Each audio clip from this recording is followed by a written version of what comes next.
Hello students, this is Aditi teacher and I will be taking up English for this year as well. So let us begin with the first poem of our syllabus, and the name of the poem is Past, Present, Future. This poem is written by Emily Bronte. Emily Bronte and her sisters were very well-known authors during 19th century. Emily Bronte, she used to compare her feelings, thoughts and ideas with the sceneries and the aspects of the nature. Let us see how in one of her poem which we are going to learn today. Let us begin with the poem. The poem's name is Past, Present, Future. In this poem, while we begin with the poem, let us first know what the poem is about. In this poem, the poet is talking to a small child who is very happy. A small little child who is happy, he is going to answer the questions. So the poem is basically a dialogue between a poet and the small child. Let us begin. Tell me, smiling child, what the past is like to thee. Thee means in the olden days in 19th century, during those days, thee, T-H-E-E. This word was used instead of saying you, me. Instead of saying you, they used to say thee. Instead of saying the word you, they used to say the word thee. So the poet is asking to the child, tell me what the past is like to you. Means what do you feel? What do you think about the past? So the child answers, it is like an autumn evening, soft and mild. Now instead of giving the answer straight directly, like it was good, my memories were very nice with my parents and all, instead of giving such answers, the poetess is trying to put the words with the content, with the context, with the nature. It is compared, it is shown somewhat related to the nature. When you think about autumn, do you know what is the autumn season? It is the season which comes before winter.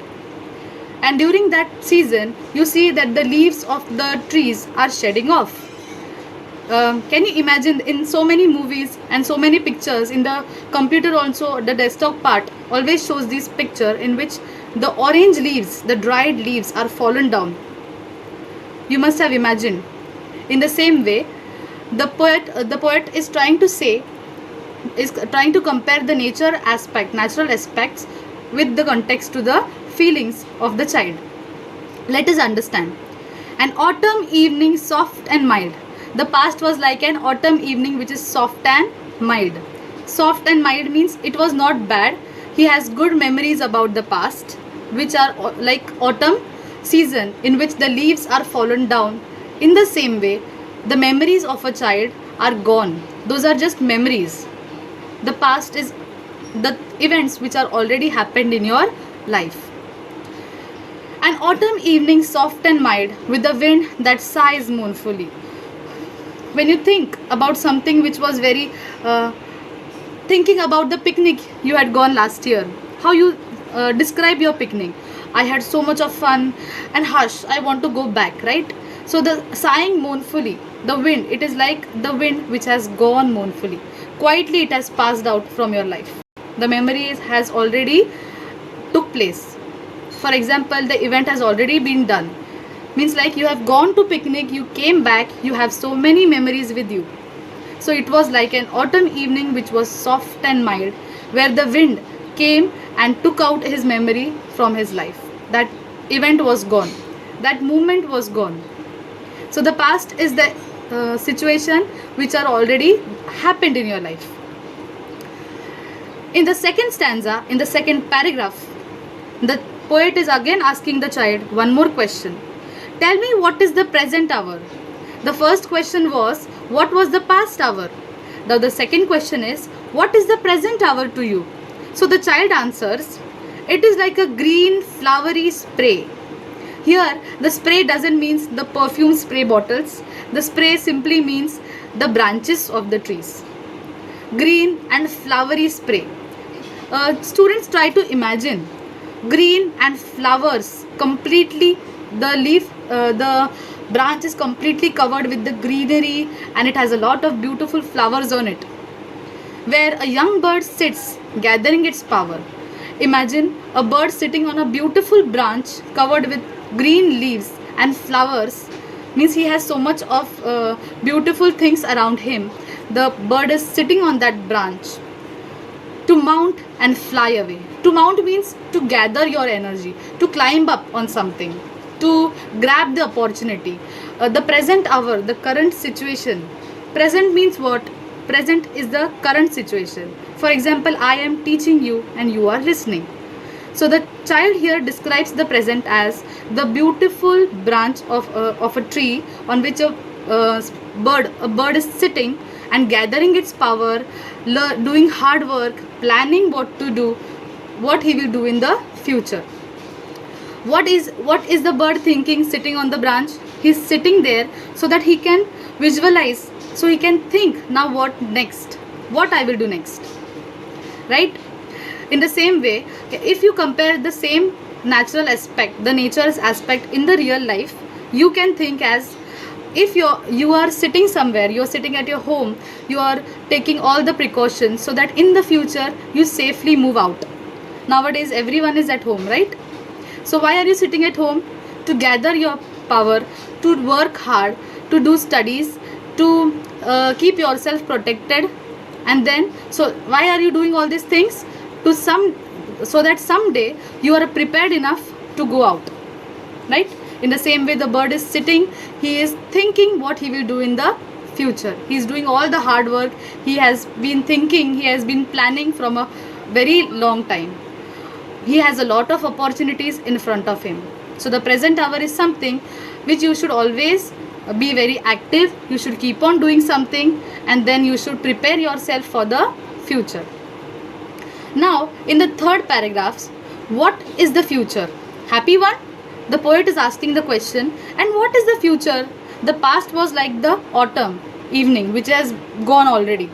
The present is like a green and flowery spray. It has a lot of opportunities, and you have a lot of time to think, to keep your energy saved, so that you can mount, you can grab on some opportunity, and you can win in the future, right? And what is the future? Now he's asking the child, what is the future?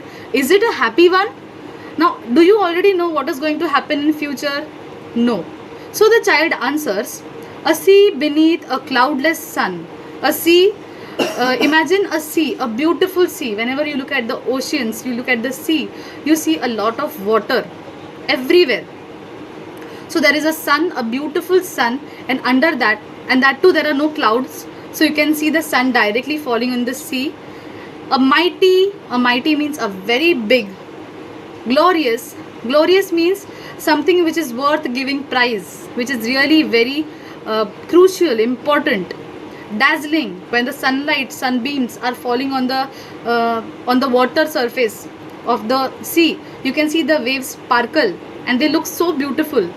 So a mighty, glorious, dazzling sea stretching into infinity. Infinity means forever. It doesn't have any end. Wherever you look, till your eyesight, you will see that there is no end. So the child is saying the future is something like a sea which doesn't have any end. You don't know anything what is going to happen in future, but we should keep on doing our hard work. We should keep on thinking what we have. We should grab on the opportunities which you get in your life, and we should on the correct time, we should act properly, and we should win the battle. So in this poem, the poetess is trying to tell you that we should always be positive. We should never think about the past, that these things, we should not keep on telling about the past events. Instead of thinking about the past events, we should let it go, and we should move ahead. We should move on in our life, and we should in the present hour, we must utilize our time to do activities which makes us more and more active. And in the future, for the future, you never know what is going to happen. So we should keep ourselves ready for the future, which is like a sea and it doesn't get over. So I hope everyone has understood the poem. If you have any doubts, you can ask me in the WhatsApp group itself. I will be sending you the picture of assignment which you will be writing in your notebook, and click the photo, send it in your group. Maintain your notebook properly. When the school reopens, I will definitely check your book. Thank you.